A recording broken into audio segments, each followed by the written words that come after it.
Hi,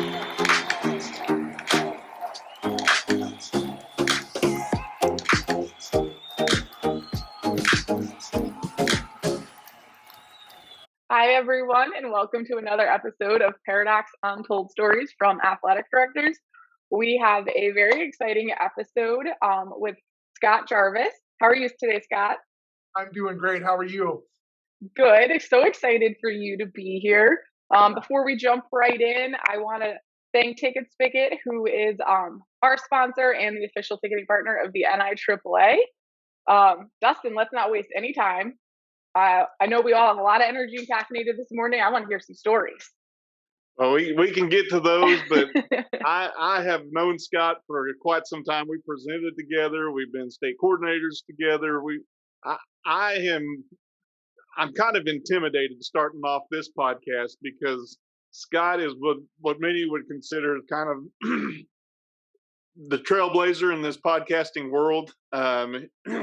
He and his partners in crime on the Beyond the Bench podcast have contributed greatly to athletic administration and our role.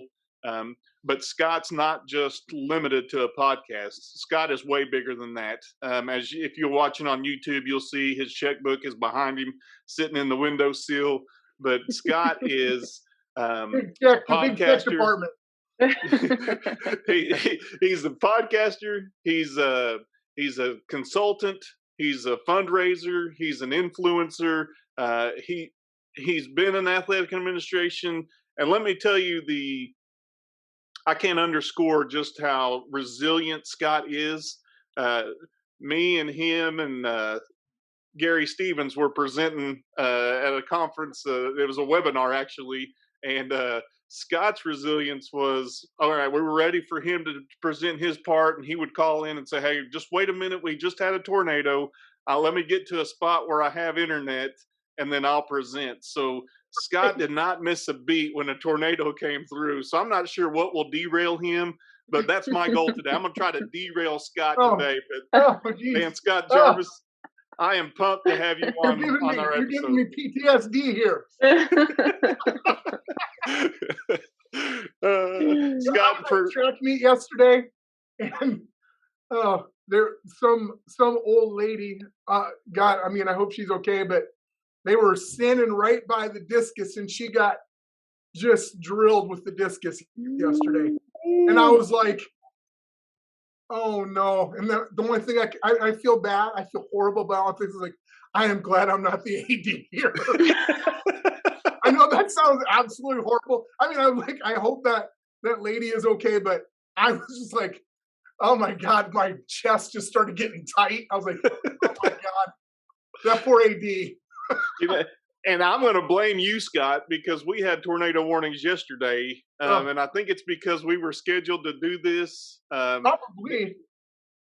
Dan Talbot said, once you schedule something, things happen. And since we scheduled you, we had tornado warnings yesterday, potential today. So I'm blaming you, Scott. Look, so usually it's a collapse of society is blamed on me. So I'm good with it. Just load it on. You got broad shoulders and a big tsunamis, thunderstorms, everything. It's like I'm the Black Plague. So as we begin this, Scott, I can talk about your accolades. I can talk about you as a person, but give us a little bit of a tidbit of who Scott Jarvis is. What the resume is not going to tell us. Who's Scott? What do you, Scott, like to do for fun? What does Scott enjoy doing aside from AD work and contributing to athletic administration? Well, so something that they maybe not know about me is I love to sing. I've actually had the opportunity to sing at a couple of my former student athletes' weddings, which has been super awesome. I've really enjoyed doing that. Actually, one of my former athletes, he just sent me a message the other day. He's been married for 15 years. And I sang at him and his wife's wedding. And I was like, God, that was 15 years ago. They got 3 kids now. And I'm like, dang, I'm getting grandpa age now. Well, so what do we need to do? Well, I was going to say, I don't know if you thought you were going to mention that and not ask us, expect us to ask you to sing, because now I want to hear it. Oh, geez, that's What we need to do is another episode with you and Doug Kilgore, and both of you guys sing together. Yes, I would love that. Because Doug is get my operatic voice ready though for Mr. Kilgore. Yeah, he's got the old opera at the South Dakota Athletic Director Convention, so it was good to see him. I hadn't seen him for a while. Yeah, great man. Yeah. But let's talk about. I always like to ask people to kind of give us a geography lesson of where you're at. Yep. I know you're in Iowa, but can you go ahead and paint the picture of where at in Iowa and kind of your history in the state of Iowa? Yeah, so we're right in the middle. I'm in central Iowa. I'm about 25 minutes from downtown Des Moines. I've been kind of like the traveling Woolbury AD. I've been in Minnesota. I was also out in Washington State with the illustrious Mr. Ticker out in Washington. But got back to Iowa like 10 years ago. Was originally in Iowa, then kind of did my little adventure, my little tour. Came back to Iowa, and I grew up here in Minnesota. My dad was actually a college football coach, so we moved a lot. I went to 3 different high schools, which was kind of crazy. But I've enjoyed my time back in Iowa. Got to serve as our state president here. And actually, gosh, it's been like 6 years ago now, which time just absolutely flies in our world. I always tell everybody athletic directors age in dog years. So 1 year's actually 7. So when everybody asks me, man, you look old, I say, well, I was an AD for 25 years. So figure that math out for a second. That's a lot of me, Methuselah, Scott Jarvis, Well, you're talking about the kid's wedding you sang at 15 years ago. That puts you over 100 years. Yeah. Oh, yeah. Easy 100, over 100. And AD in dog years. So. Yeah. I call him AD. When I'm referring to my dog, I'm like, the dog's in AD years now, not dog years. So I have to think, with going to 3 high schools, being a coach's son, being on an AD tour like you were, the Wolverine, if you will, I know you've got to have some great stories of some things that just kind of blow your mind, of things that happen. You're like, did that really happen? And I'm kind of flabbergasted about somebody. We just kind of skimmed over a lady being hit with a discus. You just kind of just brushed past that. But I'm sure there's some stories in there over the years of your dog years or AD years of stories that can just blow your mind. Yeah, I mean, one in particular that strikes me, literally and figuratively. I was young AD. I just gotten to school, and we had this quarterback. It was called Quarterback Club. So basically, our football coaching staff, our administrators would all go to the Moose Lodge for our quarterback club meeting Monday night. Every Monday night we go. Our football staff would get up. Our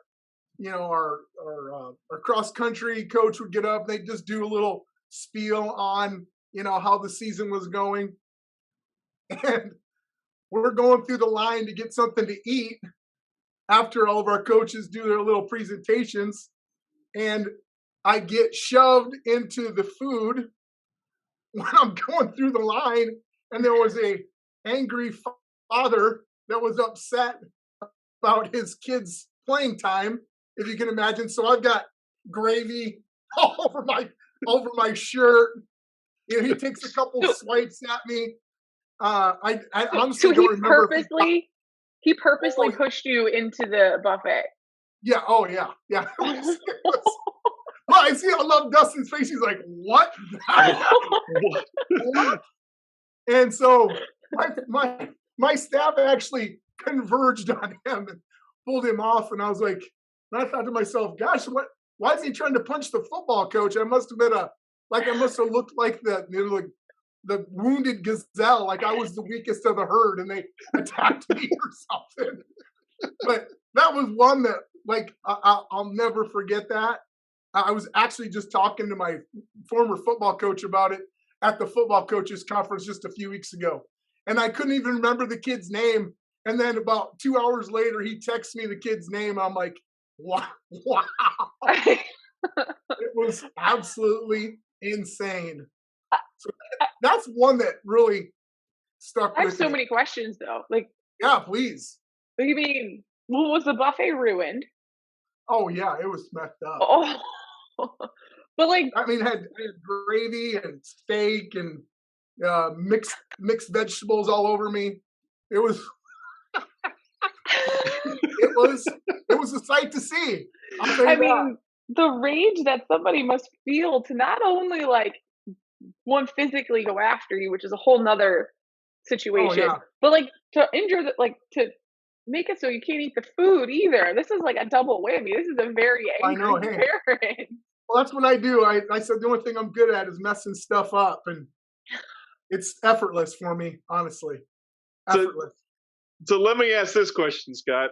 Yeah. At what point do you realize that this was an intentional shove? It wasn't just people trying to get to the gravy train. It was an actual shove, physical altercation. Well, it was a rather hard shove, so I figured it was probably not on accident. But I turned around and I saw the rage in the eyes. I was like, "Oh no, No, I think no. there oh are no." there are a couple things that I think through because in Arkansas, gravy is considered a beverage. And it's kind of like sweet tea sometimes in the South, and so I can just imagine the anger from everybody else that the gravy was Yeah, ruined at this I point. know it was ruined. But hey, the ladies who made the dinner were right on it and fixed it and got the new food out and everything was fine. And of So, course, that was a long time ago, so we weren't as worried about germs and COVID. mhm. They probably just scooped some of the vegetables back up into the bowl and we just moved on. Or So off the you're front of you and just said, "Hey, Right? that's Yeah, your we portion." just scraped it right off into the bowl, the gravy. so you're you my, my shirt was ruined. you say that you're at the Moose Lodge, so I'm assuming like there's alcohol involved, perhaps. Yeah, there was probably some alcohol involved. Oh my! So did the Or liquid parent? liquid courage. Liquid courage, as I like to call it. So was the parent escorted out after this? Like you didn't like hang out afterwards? We did not. No, we did not hang out. But you know, you think about all the, and I always try to think of it, and I just, so this summer I'll be at the NHS ACA convention, the National High School Athletic Coaches Association, and we do our AD of the year there. And one of our finalists, Mark Solberg from Minnesota, actually, he's doing his presentation on, parents love their students. So I'm just going to chalk that up to this dad loved his kid and was trying to protect him. I can't ever fathom as a dad ever getting as angry as my kid not getting to play um, than that dad was. But obviously he he was trying to protect his young. Well, at least you know your coaches have your back, right? They Yes, went after him. So they coaches. swarmed right in. It was like they were like the Avengers. Well, Danielle doesn't know what that is, so I know that's okay. We talked about that before, yeah, but yeah, it's I'll watch it this that was weekend. one of my crazy. I don't know if that's the craziest story, but that was pretty crazy. well, I'm trying to think about at what point did like coaches I would have been around said, "Hey, let's just square this off right here and let you kind of, you kind of got sucker punched from behind. Let's just square a ring off right here and let's go Yeah, at it." go UFC mode on them. Yeah. Right. Was this So, parent much larger than you? You know what? I don't remember honestly. I don't think he was. I think I was like, I can handle this guy. so did you just continue on with a ruined shirt, or did you have a spare somewhere that you went and No, changed into? I just had gravy on my shirt there. It was we worked it all worked out. It was topic of conversation for weeks. You took one for the team. Yeah, it was good. I mean, we like I said, we pivoted. So I can't confirm nor deny the next time we're at a buffet of any kind, Scott, that there may be a check from behind. Yeah, like just to see, Scott, you don't have this out a little bit. Scott, you don't have to worry too much, as we established that Dustin knows nothing about hockey, so it's going to be a very weak check. Don't worry about it. Don't worry about it. Hockey, yeah, like hockey gives me PTSD too. So, see, in Arkansas, hockey is not it's not as big a thing as it is up north, and yeah. I mean, they pride themselves on some football around here, some basketball, but some gravy, just apparently. Gravy. Yeah, gravy. Yeah, it's a beverage. My son would tell you, just give him a straw. On ice in Arkansas, I heard. This story just continues to be something that I'm going to wrestle with for a little while, because I'm just trying to see you mentioned the Moose Lodge, which I mean that dates probably where this meeting was in the time frame, because they've upgraded that from the Moose Lodge to some other finer dining establishment. Not that the Moose Lodge isn't, but it was great in its time, and that time is not present. It's dated, yeah. I mean, it's like shag carpeting, disco ball, something. Yeah, there was a couple disco balls. There was some wood paneling. So, I will tell you, there was wood paneling was throughout the establishment. So was said parent did his child play any other sport, or was it just football? I believe he just played football. So he didn't have any vengeance out on any other coach. It was just you. No, and that was the crazy thing. I wasn't even coaching football. That's what I was like. I'm certainly confused by all this. Definitely the weakest gazelle. No. Yeah, I know. I was like, I think I can get that guy. Was hunting? They're like, I don't think I can catch that gazelle or that, but that one right there, I think I can get that one. Was he? I'm like, I must have been limping that day or something, I don't know. Was he like an underclassman? Is this somebody you had to see repeatedly for years? No, he was a senior. And honestly, I think it was my very first year at that school, if I remember correctly. So, yeah, since this incident, have you decided we're going to eat first and then I'll talk? That's, what? You'd think I would have learned that. But there you go. See, I'm smart enough to know I'm stupid. Or just go to buffets with a poncho on. I mean, either way works. I started wearing rain gear. Then after that was the only lesson I learned. Rain gear at the buffet table. So I look a little weird at the Golden Corral, but that's You're okay. Safe. You are safe. Why is that guy wearing rain gear to go through the buffet line? I think I would have said, all right, ladies, I know you're serving from this side, but I'm going to get my food from this side, so I have a visual on everybody. Right, yeah. I need to see all angles. That's an awful thing to have happen, because you're just, how vulnerable. You're just trying to get some food on your plate, right? Like, that's I guess that was the first time as an AD, I was like, I guess I need to be a little bit more cautious out in public. So apparently, it is as an AD. You go through the grocery store, and you're like, "Oh crap!" You just want some milk, and they're just like coming at you.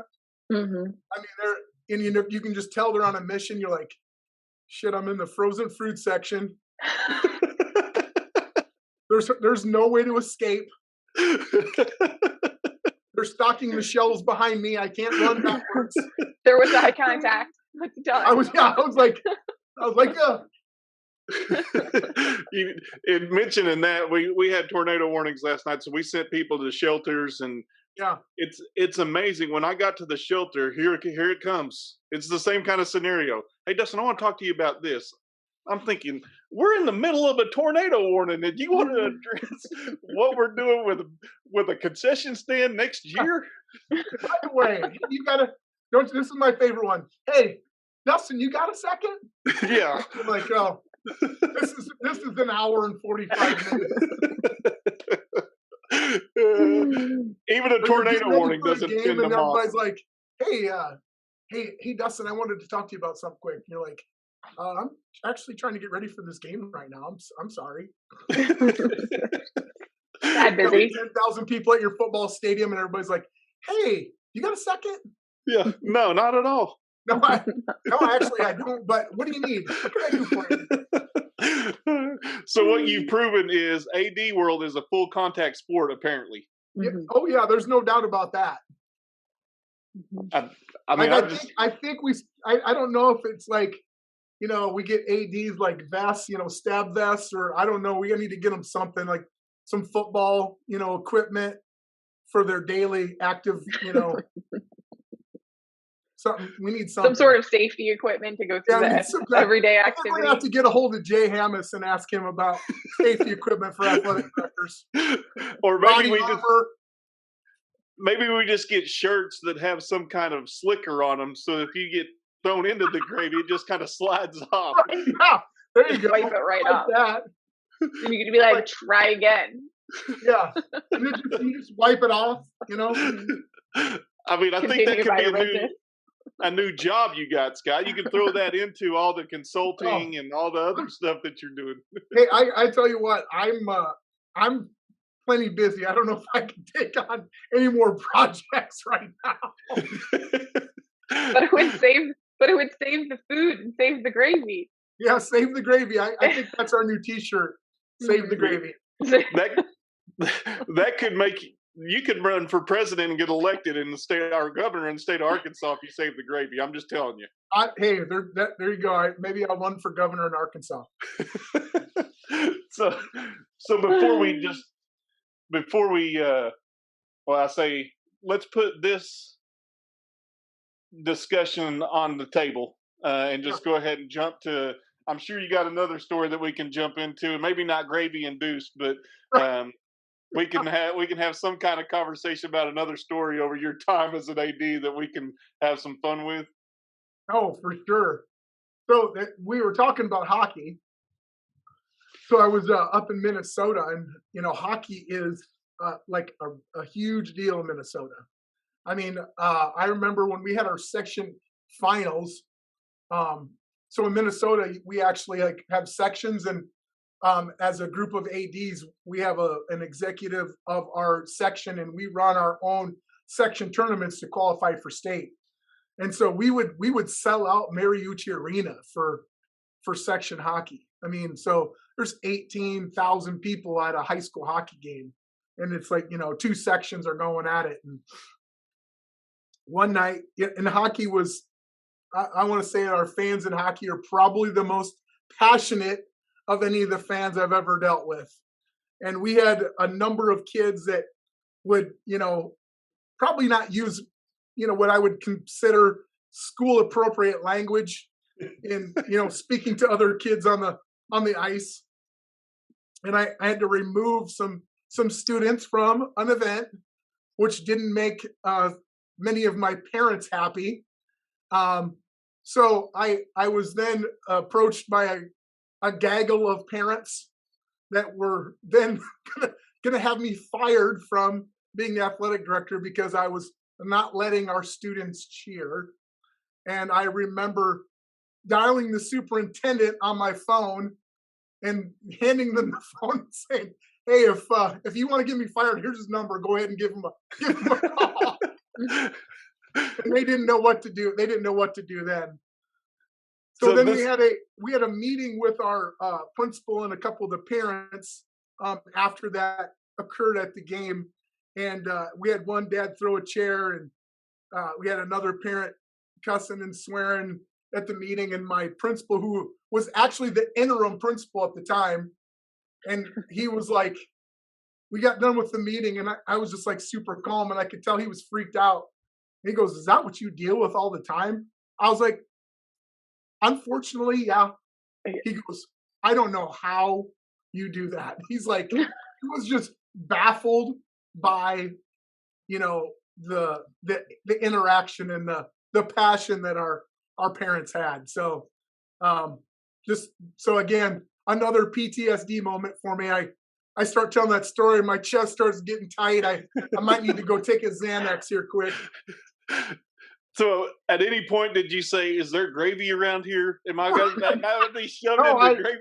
gravy did not enter my mind. I was just thinking to myself the whole time, like, wow, and then I always just like think about, would I ever act that way as a parent of my own kids? That's what I always ask myself when I deal with that. Or I had another parent at soccer who, after the game, jumped the fence and attacked my soccer coach. And I was like, and here's the deal, like I knew this dad. I'm like, what is going on? I'm like, it baffled my mind. So much violence up there. I So know. much violence. What are you guys doing? I know. I don't. It's well. You said you wanted the crazy stories. I did. I can give you the fluff. No fluff. No fluff. I can give you the fluff too. I mean, I've got lots. Here's the deal. Like I say those, and I go, there are way more great stories than there are the crazy stories. You guys know that too. I mean, Right. There's so many awesome stories and awesome experiences I've had as an athletic director too. No, what you're talking about is super important for other ADs to hear, because that can be sometimes, a very tense situation if you're not used to it, or if it's your first time, or a nerve-wracking situation, or even a scary situation. And unfortunately, I hate to say this, but I feel like most ADs have experienced some sort of passion, as you call it, outrage amongst parents like this. And you need to know how to handle it and be prepared for it when it does happen to you, because it's not going to be if, it's going to be when. Unfortunately, yes. Well, and some of that you can't respond with their level of response or reaction, because all you're doing is you're pouring gasoline on the fire. You'll just make it worse. Yep. Yeah. And my mom used to tell me all the time, never argue with an idiot, because they'll drag you to their level and beat you with experience. Yeah. And so sometimes I process that while I'm talking to a parent. Not that the parents are idiots, but in the moment, they're so blinded by their passion, we'll just call it passion, their desire for the right thing for their kid. Right. They're so blinded by that moment that they don't think rationally sometimes. No. And we've got to sit back and take that moment and say, all right, let's take the 30,000 foot view as opposed to the ground level. Uh-oh. Did we lose Scott? Yeah, Scott's gone.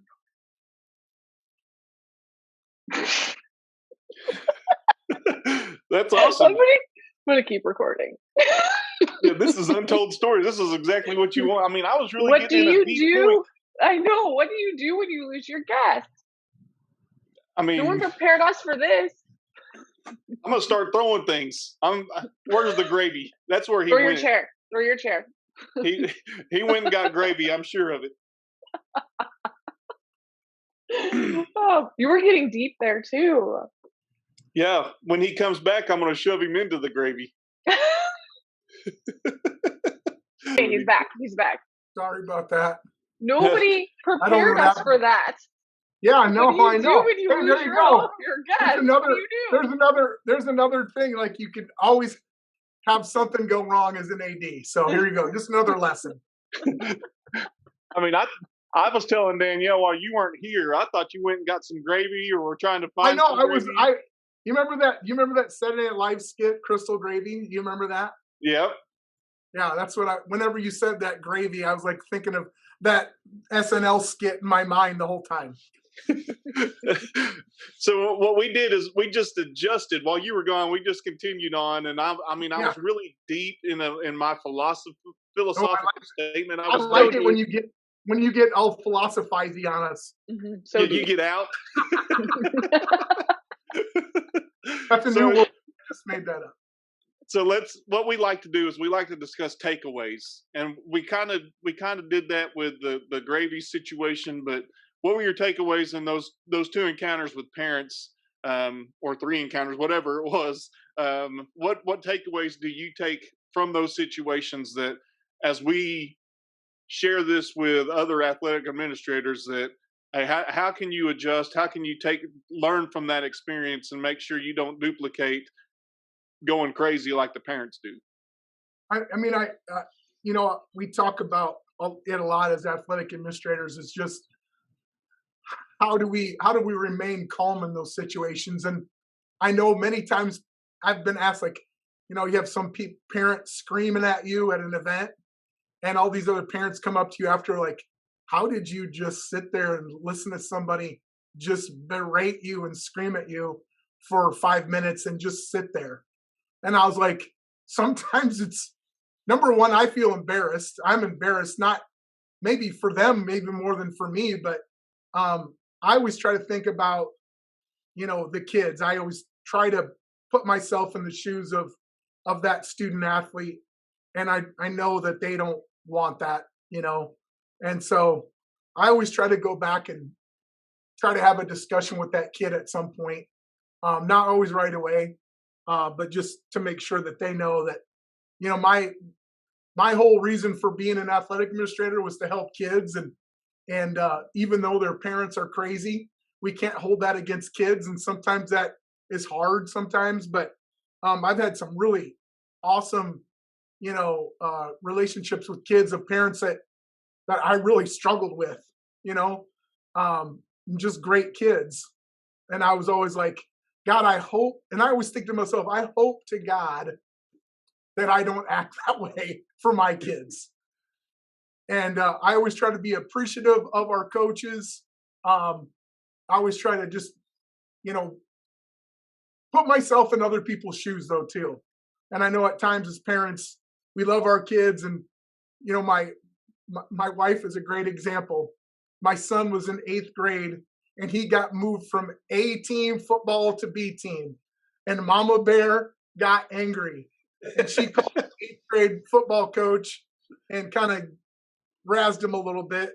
And he comes in my office, and he was super mad, and I had no clue that my wife had called him. Like zero. He comes in like a ferocious bear, and I'm like, "What's going on?" And he's like, "Ah." I'm like, "Oh, whoa, what happened?" He goes, "Your wife." And so I just said to him, I go, "Hey, well, I got to live with her." So and then he completely was like, "Oh, okay. Like, I'm sorry, that shouldn't have happened." But we have our parents do that, and there's many times at home that we've had that conversation. Like, I always tell both my daughters, my son, at the end of the day, the only person who controls you being on the field is you, not mom, not dad. If you have to make it so apparent that you belong out on that field that your coach has got to think, if I want to win, I got to have Alex Jarvis on the field. I got to have Grant Jarvis on the field. I got to have Brooke Jarvis on the field. And if you can't do that, then that has nothing to do with dad or mom. That has to do with you doing the things you need to do to get out there. And I've said it before, and I feel like, saying it to ADs can kind of get old, but I feel like that 24-hour rule and Yep. is so important. But I feel like we need to press that more towards the parents than the ADs, because ADs know that. All ADs agree, 24-hour rule, calm down, we'll meet tomorrow. But sometimes you don't get that opportunity to say that or set up that meeting. But I feel like that 24-hour rule, maybe we need to do better jobs of, I don't know, educating parents on that. But that's something that comes into mind here, that Yeah. I'm sure the next day, all of these parents, buffet parent, soccer, fence jumping parent, all of these parents didn't feel the best about their actions the next day. I would agree with that too. And I think it's just the heat of the moment, and like, how can we diffuse that situation so that we can get to that 24-hour rule and let everybody calm down? How can we talk them into or talk them out of making a poor decision? Yeah. So forgive me if I jump on this, and if it strikes a nerve and you got some PTSD because of this. I'll start But what taking a was that little bit. conversation like with your wife when you went home and said, Oh God, "Hey, wait a minute"? Dustin, you went there. I know. Well, let's just say, I might have been in the doghouse a little bit, but that's Yeah. okay. You might be Mama again Bear. after Oh, telling right, this story. my God. I'm protecting coaches and ADs everywhere. And Mama Bear was in full force then too. I'm Oh, sure. just good Lord, yeah, yeah, yeah. So those are, but those are. I mean, you just think about all the different situations that you get into as an athletic administrator and how it affects your family. You know, it's. I mean, like I was just talking the other day with another AD, and I was like, you literally have to be, and no other woman would be married to me, not one. I mean, my poor wife was pretty much a single mom. You know, I was very lucky that my wife brought my kids when they were younger to every single basketball game, every single football game. You know, everything. It literally had to. Your family has to be completely invested in your position as an AD. Otherwise, you just never see your kids. And I was lucky that my wife, you know, was, I don't know, kind enough Flexible. flexible and kind enough to allow me to be an athletic director and still be a dad, even though I probably at many times I wasn't as good a dad as I probably needed to be. But that made it possible. Otherwise, it wouldn't have worked. And you bring up a point I like to point out to people. There are times when I am DAD, not the AD, and there's a difference between those two. And I think, without trying to get all mushy and sentimental, but I think there's an important distinction that you have to make at some point. And it works for me. Obviously, that doesn't work for Danielle because she's not a dad at that point. But for me, my philosophy is sometimes I've got to be a DAD and not the AD. Yep, that's a great point. And you know, and I think back to all I would tell ADs everywhere, you know, with families, especially young families, make sure that you're being intentional with your time and making sure that you're spending that time with your family, because the AD stuff will still be there tomorrow. And I know people told me that all the time. And actually at Centennial, Holly Anderson, who just was middle school AD of the year, great advice for me that sometimes I need to see the tree before I see the forest. And I'm not always very good at that. I'm always looking out beyond the tree in front of me. I'm always looking at all the other trees out there that we need to, you know, fertilize or water or take care of. And I'm not dealing with the tree that's right in front of me. So I always think about that when I get a little scattered in my thoughts and what I'm dealing with instead of just dealing with what's right in front of me. So that was always good advice. And I try to bring myself back to the tree in front of me instead of the forest. I mean, the crazy thing is, I mean, there's always a tree. Yeah. I mean, in reality, there's always a tree. And again, we're chasing a rabbit down a hole that, I mean, we could talk about philosophy for quite a while. Yeah. But the reality is, as ADs, the reason we have this podcast is to tell stories about situations that we deal with. All of us deal with parents. All of us deal with games. All of us deal with situations that we got to adjust to. But the reality is how we handle and how we thrive in those moments of the crazy is really indication of what you're doing on all the other time to be prepared for that moment when it comes. Yeah, there's no doubt. That's a good. So, do you have another story that we can jump into? Maybe laugh a little. Well, let's see. Jeez, I'm trying to think of another good story that I could tell. That would. I want to jump into this parent jumping the fence and. Oh yeah, we could get into that one.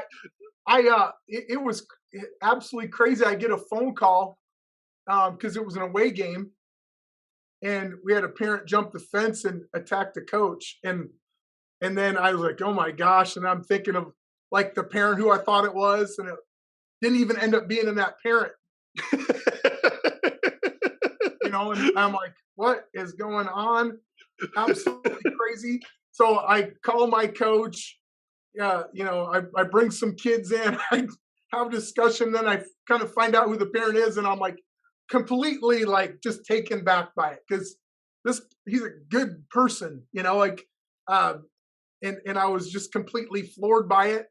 And I remember my coach telling me that he didn't know what was going on, and he kind of like was kind of going back, and he had tripped over a cooler and knocked all over the ice all over the place and kind of fumbled around. And the kids thought there was like, they started laughing because they thought just that he fell down. So the kids are all laughing and they didn't realize what was going on. And the kids are all telling me the story and they're kind of giggling when they're telling it. But then, they're like laughing. They're like, but we didn't realize that there was somebody had jumped the fence and was chasing our coach. And he tripped over top of the cooler. And I was like, oh my gosh. So was it after the game or during the game? it was after the game. It was after Okay. the game was over. So and they won. So everybody thought that, it was like yeah. Wait. So you won. What's the reason for the jump? They were not happy that their kid did not get to play that game. So it's always playing time. Yeah. I typically think it typically is. I had to have a conversation with a parent, and then you just made the comment like the next day. Mm-hmm. The parent was like, "Man, I should have never done that. I don't know what the hell I was thinking." And then you got to get into that like, conversation like, "Well, you can't come to any more games this year." Like that's you're just done coming to games now. That's it. Not always. But why? Why? No, he was like, here's the deal. Like again, like there was some parents you tell that to, and they're fighting with you, and he was like, yeah, I understand. I mean, oh, that's good at least. Oh yeah, so there was the 24-hour rule, as you stated, Danielle, is it kind of brings some clarity to a situation. Mm-hmm. So who made the phone call to you? How did you find, since this was on the road, who made the phone call to you that said this just happened? So I had a teacher / parent who called me from the stands and told me that it happened. And I had another one too, where I didn't go to an away game and my assistant AD was at the game, and I had a coach who stood up, tried to call timeout. The referees wouldn't give him a timeout, so he stood up on a chair. So I've got pictures of like 900 pictures getting sent to my text message, or coach standing up on the chair during a game trying to get a timeout. That was another fun one too. See, I can go in. We had a soccer coach here that got told by the officials, "Hey, you need to stay by the water cooler. That's where you need to stand." And so what my coach did is had his assistant empty the water cooler and carry it around so that he could walk, and he stayed by the cooler. Just the coach was just walking wherever he walked. So he abided by the rule. That official must have been so angry. Oh, that is good. That's like in the moment. I mean, you don't want that, but that's pretty good. Yeah, it was really clever. And my assistant soccer coach at the time, he didn't know anything about soccer. So he was smart enough to dump the water cooler and carry it. Didn't carry around a full water cooler, because you can imagine how heavy that would have been. Yeah. But he dumped it, walked around, and just followed the coach around. So I applauded him for thought. Yeah, he might have gotten a good workout if he had left it full. I mean, I'm just trying to think. Getting back to your story, I mean, at what point do you and the coach have a conversation to just kind of wrap your head around, hey, what just happened? Yeah, I mean, yeah, we had to talk, and both of us were kind of flabbergasted. But again, I guess as what I learned in my years as an athletic administrator is like you just never know what to expect, and you can't control people's emotions. I wish we could, but we can't. Just like if you have, you know, student athletes that get into a tussle during a practice or they get into something at a game. I mean, wouldn't it be great if we could make sure that every single person was following the rules and, you know, being a good person all the time? But we're all human. We all make mistakes. We all do things that we regret or do things that we wish we hadn't have done. But at the end of the day, if we can teach our kids and coaches and parents lessons from making mistakes, at the end of the day, I think that's what's most important. I think you drive home a really good point. I mean, mistakes are going to happen. Yeah, You're an old grizzly veteran in this AD world, and you've talked about mistakes that you've dealt with and you've done, and I think we'd be remiss to say we sit in a chair and we don't ever screw anything up. Um, every day. and, and You guys, oftentimes we're just you going guys around can trying to speak for scoop up yourselves. stuff. You guys speak for yourselves. I'm Yeah, not going to be. yeah. You're going to visit the gravy train at some point, Danielle, and you're going to get shoved into that. No, Yeah, listen. As long as I don't have the streaker like you're gonna have, then we're fine. yeah. Now, now, we could ask that, Scott. Have you ever had a streaker at any of your games? I did not have one at a game, but I had one at graduation. Whew. So a senior who did not walk streaked our graduation ceremony, and and he was. I wish he would have gone out for track. He was super fast. The could not catch him, and he was prepared. He jumped the fence, and they had a car waiting for him back behind there. And he got in the car and took off, and then the cops caught the car a little ways down. But he was prepared, and like I said, I think he ran a really good 400 split that day. So let me ask another question, just to follow up, because we've had a guest that had this. Have you ever had a drunk chain crew? No, but I did have a incidents where I had a chain crew and a coach get in a fight on the sideline. Though, But they I've weren't had drunk. that too. no, they weren't drunk. They just got into it. I've had that too, and that is not a good time. No, so It is Was not. it? it's tough to pull somebody out of the stands to run the chain crew because the coach from the opposing school and the one of the chain crew guys got into it like chest to chest action. We So were away when it happened, so Yeah, it was the other school yeah, people. Like I'm standing right there, and they're like screaming at my coaches, and I'm like, "What is happening? You can't talk to them. Like, what are yeah, you doing?" yeah. This was at our stadium, but it wasn't our home game. So yeah, it was messy. Whew. I mean, just think, and that's It's a not a story we've jumped rivalry into. game, and you know, in town, kind of explosion. Feel like all of your stories kind of like mold around like extreme passionate emotion. Yes, There's very passionate there, and like yeah, which is a thing you want, right? You want your community to be passionate about your athletic program, but not to the Scott level. Yeah, I don't know what to tell you. as was my assumption coming into this, the Scott bar is set pretty high. That Scott's kind of in a world all on his own, and he will probably self-admit to that. But the reality is, I don't know that I ever want that passionate fan base to be as passionate as what you've had to deal with.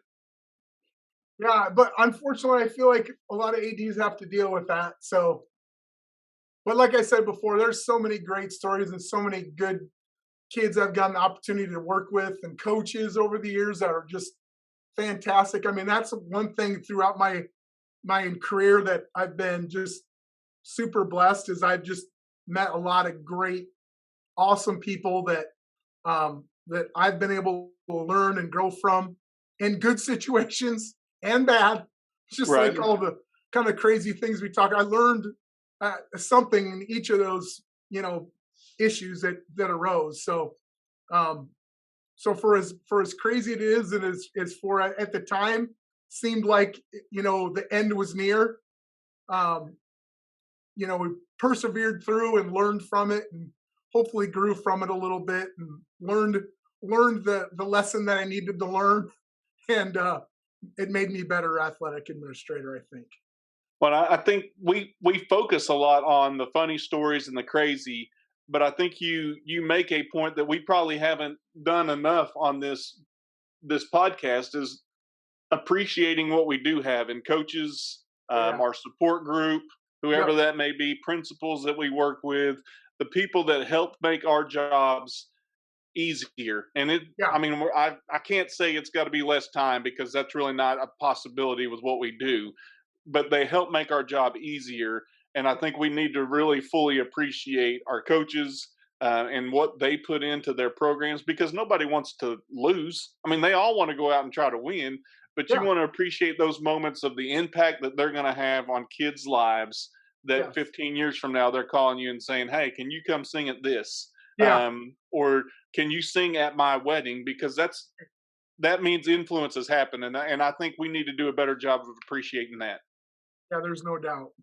There's as I think back, the thing I'm probably most proud of is just the relationships and the network. So I've gotten to even especially through the NIAAA. I've gotten to meet great people like Dr. Dustin Smith. Just so many great relationships that I've been able to build through the NIAAA. And I don't know that I've learned so much from the NIAAA and the people I've met through that, and my own state AD associations, whether it was when I was in Minnesota or Washington or Iowa. Just I would not have had the success. I wouldn't have gotten the positions I had without all those different relationships I've built over 25 years of being in this crazy, crazy world. Well, and Scott and I got to meet via Gary Stevens and Phil Yeah, Risen asking us to do a presentation on COVID and try to return to play and what that really looks right.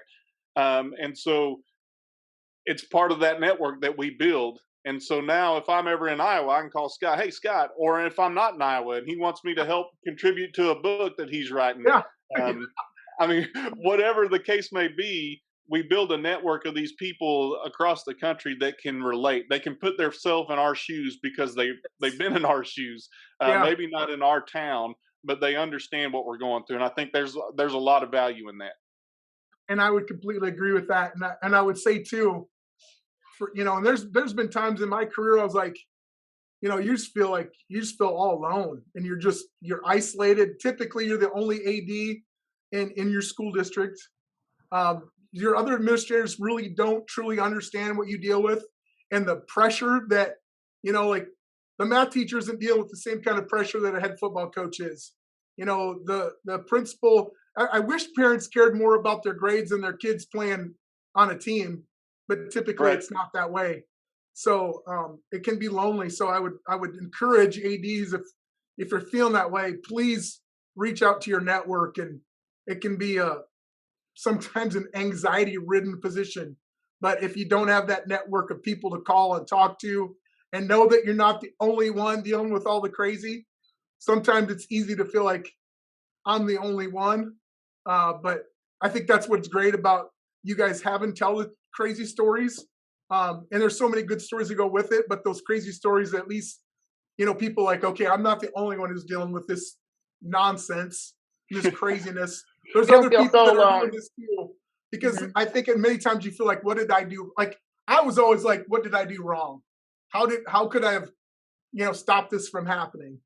And as I've gotten older and maybe a little bit more wiser, I've understood that you can't control everything, and that sometimes just stuff happens, Well, and and you then can it's have as yeah, many backup plans as you want, and plan B, plan C, and stuff is still gonna happen. And you're right, making people not feel alone is pretty much the whole premise of what we're trying to do. Because yeah, I felt like that frequently, especially when I first started being yeah, an AD. Like, who do you turn to? Who do you ask? Who do you trust? So it can be overwhelming for sure. No, I completely agree. But if there's any way I can help any of your listeners, please have them reach out to me. I'd be happy to help anybody. And I've had the opportunity now this last year to talk to ADs across the country, and whether it's they're looking for their first AD job or they're struggling with something, it's been really, really rewarding. And then obviously writing the book, The DNA of an AD, and having people contribute like Dr. Smith and tons of people from across the country has been an awesome experience. And I learned from that experience too. So I continue to learn and grow and get better and still can live out that transformational purpose by going out and helping our student athletes, coaches, and athletic directors. So it's been awesome. And what Scott hasn't done is bragged on his podcast, and I'll do that for them. The Beyond the Bench podcast, they do a great job of tackling issues that are relevant, and talking to people that are pertinent in our profession. And they basically all they're trying to do is give back to the profession, try to enhance what we're doing. And Scott's, I don't want to say it's his life motto, but I think that's what he's invested in now, is trying to make our profession better.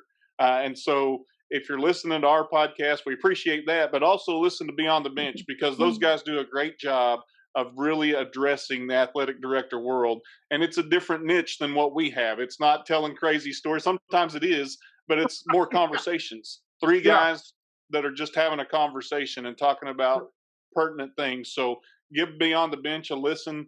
They do a great job with what they do. And if you want to reach out to Scott, I know he mentioned that, do so, because Scott is ready to invest in whoever. He's taken time to invest in me. He's developed me, helped me, challenged me to be better. So I want to thank you, Scott, for jumping on with us. I know you're a podcast veteran, and we're a new startup trying to do this, but I appreciate you taking the time and taking the chance. I love listening to you guys' stuff. So thank you for what you do. As so many times I always told everybody with our podcast, like it was kind of our weekly therapy session. We can talk about issues, and the one thing that we really wanted to do when we started it was just help those young ADs who are we always kind of felt like if you can get over that third year, get into that fourth year, feel like you're a little more established and you can make it. But we lose so many ADs in that first two years. And hopefully we can, if we've just helped one AD, we always say that's what it's about. Well, and I thank you for your time. I appreciate everything that you're doing for our profession and taking your time out of your busy day to, hang out with us a little bit and share some of your crazy. They were crazy. Yeah. For sure. Yeah. And I gave you the abridged versions, of course. I don't know if the other versions are for the Moose Lodge. Shut your podcast down if we told the real story. Those versions are for the Moose Lodge. Right. Exactly.